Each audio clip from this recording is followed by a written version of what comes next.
Hi everyone, it's Az here from HeelvsBabyface. Bleeding Fool put out a tweet earlier today and they linked me in and they say, are Arrowverse fans really that interested in another Batwoman quality level TV show that's based in a non-Batman centric Gotham City? Maybe little old me at What Toys on Twitter will watch this for us so we don't have to. Now, this is relating to an article on their site. In spite of pending sale, the CW orders Gotham Knights pilot. Now, Gotham Knights is going to become a video game, as we already know.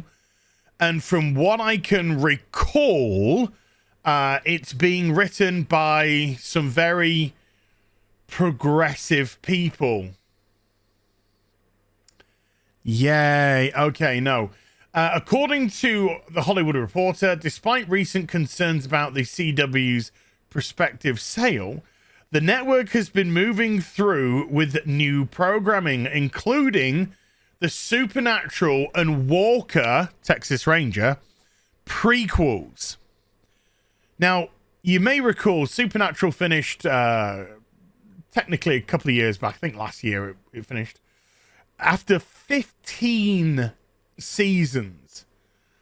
And Jared Padalecki, one of the main casts with Jensen Ackles, he went straight into another CW show, Walker, which is a reimagining, whatever you want to call it, of Walker, Texas Ranger.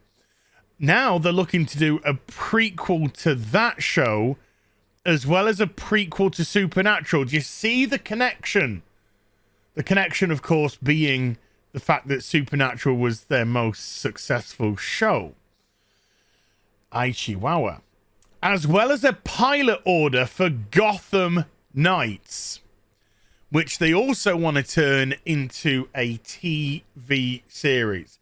The CW continues its practice of introducing new DC shows to its lineup every year. With the addition of this series from the makers of Batwoman, given that many of their existing Arrowverse-based DC shows appear to be coming to an end, Gotham Knights is expected to be one of the series that will enhance their DC material once more.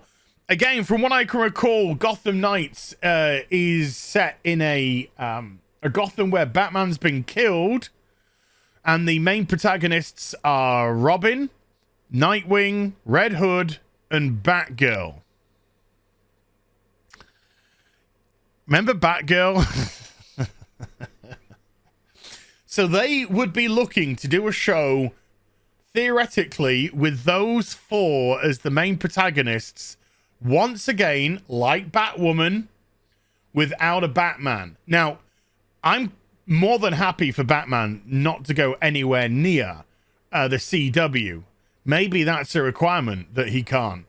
But I just want to go through a couple of ratings details with you and sort of make you understand where a young audience, an audience that they're trying to appeal to, feel about this sort of content. Now, of course, we have to start with my my everything, Batwoman, which has only 2 episodes left of this season, I believe. Oh my goodness me, that'd be so amazing if that's true. And as you can see, whereas the viewership hasn't changed much from season, as I just scroll down, season 2 to season 3, only losing about 6% of the actual audience, you can see that the demographic, the 18 to 49, which is the advertising sweet spot, this is where they want to pop a high rating. The demographic is way more important than the ratings.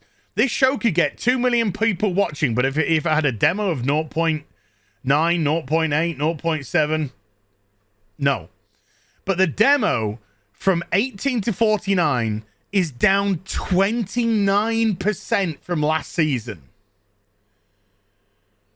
making Batwoman predominantly watched by dirty old men, which is great. But But you say to yourself, but how could Batwoman be a failure of a show? How could it be utter nonsense if it's so progressive with its black and Asian cast, no white people? I'm thinking legit, honestly. I don't think there is now no main white people in the cast. And of course, 90% of them are lesbians. So that's appealing to the young audience? No.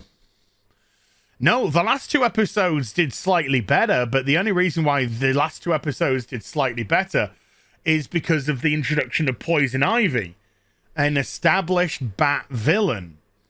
And even then, did they tell a good Poison Ivy story? No. What story did they tell? They told Poison Ivy is lesbian. Because that's the only stories they can tell. They don't actually have these writers at the CW. They're shit. They're dog shit. They're absolute piss vomit. They can't write to save their lives. They're only hired based on color, sexuality, ethnicity. That's why. And it's no secret. This is what the CW is doing. So they can only write about themselves in essence. And they're horrible people, and it projects on the cast, and the cast are horrible people. These aren't a group of people that you get behind and want to support and want to see succeed. Somebody joked to me yesterday on the live stream. They said, if you had carte blanche for one episode of Batwoman, what would you do? I said I'd kill everyone. I'd just kill them all so the show couldn't carry on. That's how awful these characters are. Now, sticking within the DC universe, this year's new DC show was Naomi. Again, it's a show that I do a review with Jane Theory, and this is proving to be way more interesting to review than Batwoman. Batwoman, for the most part, is so boring and dull. Whereas Naomi in its first season is crazy because it's so terrible. It's so shoddily put together. It feels like either the people who are doing it have no clue what they're doing, or they don't care. I mean, literally don't care. Not sort of like, no. They're like turning out going, I don't give a shit. Scenes do not link together. Characters are all over the place. It's incredible. So how's Naomi done in its first season? Oh my God, we're 4 episodes in and it's doing worse than Batwoman. I mean, Batwoman's on season 3 now and it's doing dog shit. Naomi's on season 1, episode 4. And it's doing under in terms of viewership and it's doing under in terms of demo right now. The demo started off poorly, and 4 episodes later, it's dropping and dropping. This show is absolute dog shit. And again, why? Because the character of Naomi in the DC universe wasn't written, once again, with good intentions. When I say good intentions, it was written as a progressive character as opposed to an entertaining character. People want entertainment. Now, if I were to go to Superman and Lois, this show did very well. It did well in season 1 and was very much liked by the fans. But if I jump to season 2, after a really strong start, because of how people felt about season 1, and I think the only show, or certainly one of the only shows, to actually get a rise in viewership from the end of last season to the start of the second season. You notice how it's dropping suddenly. And more importantly, the demo is tanking really, really quickly. Now, I've yet to see any of these episodes, but I've heard from people who've watched the first season that enjoyed the first season that suddenly season 2 is turning more into a CW CW show, i.e., identity politics, progressiveness, lack of entertainment. I think this season with Superman, I think one of the themes is what do I mean to America, or something like, should I be whatever. When I watch it, I'll be able to talk about it from a better perspective. So what they're telling me seems to marry together with the drop-in demo and the drop-in viewership. What I'm trying to say in a roundabout type of a way is it doesn't matter what DC show the CW put on. It's what the writers and the showrunners' intent is. And if the intent is progressive and inclusion and diversity, the big lie, then it's going to fail miserably like everything else. If they're creating the show and they want it to be entertaining for the audience, then we'll see. But the problem with the CW is it's done so much damage to itself. Hence, probably one of the reasons why it's up for sale. That even if they were to put out a good show now, it probably wouldn't do very well.